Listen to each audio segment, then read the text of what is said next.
एक अत्यंत लोकप्रिय असा एक सिद्धांत आहे. कर्म सिद्धांत, कर्म आणि त्याची फळं, karmic account, karma and its effect. जसं जे वर्ल्ड वाईड ज्याच्यावरती चर्चा केली जाते, वेगवेगळे फिलॉसॉफर्स ज्याच्यावरती चर्चा करतात, बोलतात.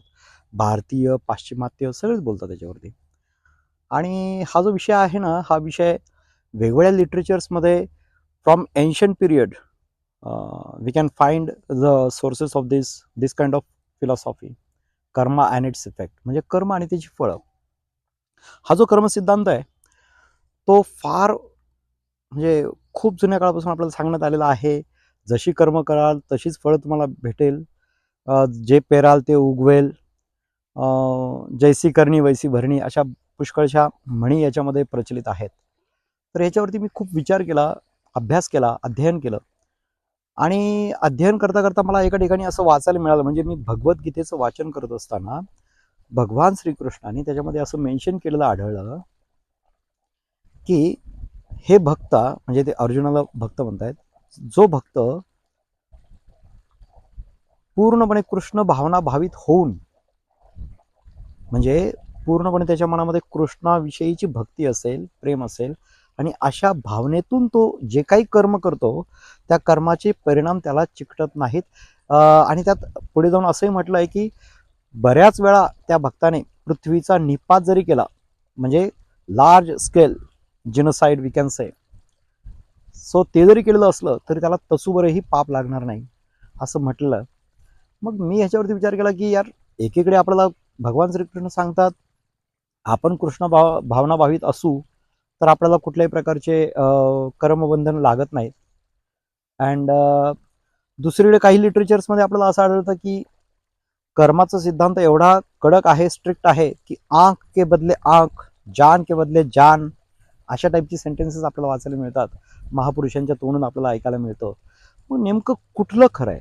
आता लहानपणापासून माझीही जी शिक्षण प्रणाली मला जी मिळाली किंवा सर्वच लोकांना जशी मिळाली आहे आपल्या सर्वांना, त्यात आपण तेच शिकत आलेलो आहे पिढ्या दर पिढ्या, की केलेली कर्म ही कधी वाया जात नसतात आणि केलेल्या कर्माप्रमाणेच आपल्याला फळं मिळत असतात. आता इथे मला जे सापडलं ॲक्च्युली ॲक्च्युली म्हणजे मला युरेकच म्हणावं लागतं त्या बाबतीमध्ये.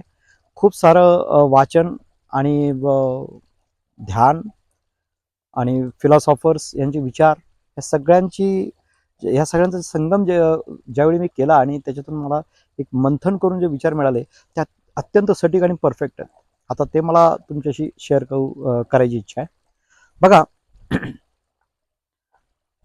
आपण जी कर्म केली त्याची आपल्याला फळं मिळतात, हा सिद्धांत, हा रूल एकदम चपकल आहे, करेक्ट आहे, परफेक्ट आहे तोपर्यंत जोपर्यंत आपण अवेअरनेसमध्ये नसतो.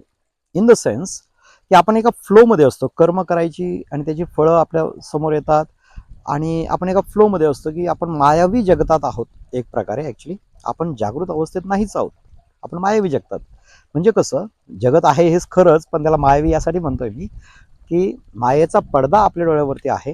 त्यामुळे होतंय काय की आपण जशी कर्म केली त्याची जी काही फळं असतात ना, त्याचे जे काही इफेक्ट्स असतील, परिणाम असतील, ते आपण सोचमध्ये, आपल्या विचारांमध्ये घेत असतो कंटिन्युअसली आणि त्याच्यामुळं तीच सोच, तेच विचार हे फळामध्ये कन्वर्ट होत असतात आणि त्यामुळं केली कर्म तशी फळं समोर येणार.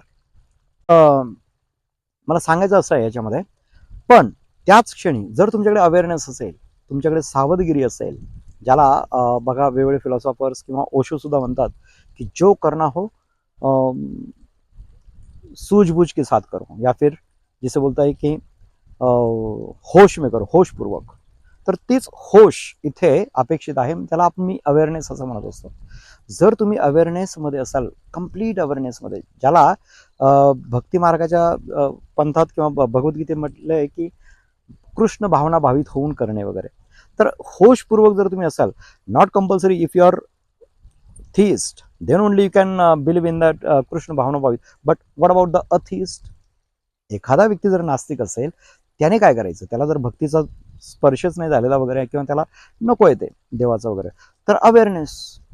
So you can be aware, you can keep awareness even though you are अथिस्ट.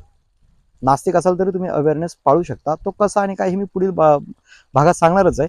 पण या अवेअरनेसचा परिणाम असा होतो की due to the high level of awareness, due to the high degree of awareness, जेवढी तुमची डिग्री किंवा लेवल ऑफ अवेअरनेस हाय असेल, उच्च असेल, तितकं कुठल्याही कर्माचा परिणाम हा शून्य करता येतो. म्हणजे कर्माचा कुठलाही इफेक्ट तुमच्यावरती होऊ शकत नाहीत. मग तुम्ही कुठलीही कर्म केलेली असली, ती चांगली असो अथवा वाईट, हे क्लासिफिकेशन इथे महत्त्वाचं नाही आहे. इथे महत्त्वाचं आहे त्याचा इफेक्ट, त्याचा परिणाम.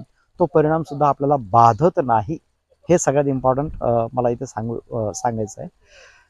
तर याच्यामुळे होतं असं की म्हणजे फायदा काय याचा फायदा निश्चितपणे असा आहे की आपण स्वतःला गिल्टी समजू नये. Because the guilt and the fear are the only two sins in the world. फक्त हे दोनच सिन्स आहेत जगामध्ये.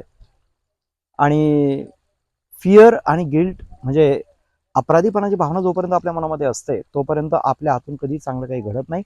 किंबहुना आपल्या स्वतःच्या उत्थानासाठी, प्रगतीसाठी, कल्याणासाठी, मोक्षासाठी काहीही होऊ शकत नाही जोपर्यंत आपल्या मनामध्ये गिल्ट आणि फिअर असते. So to get rid of this feeling of guilt and fear we should be aware.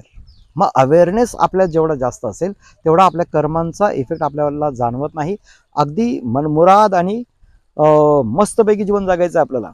कुठल्याही प्रकारचा अवसाद किंवा कुठल्याही प्रकारची अपराधी भावना किंवा गिल्ट वगैरे हे आपल्याला आणायचं नाहीये आणि छानपैकी जीवन जगायचंय. Only taking the help of awareness. आता हा अवेअरनेस आणायचा कसा, अवेअरनेस नेमका कसा असतो वगैरे, तर या गोष्टी आपण पुढच्या भागामध्ये डिस्कस करणार आहोत.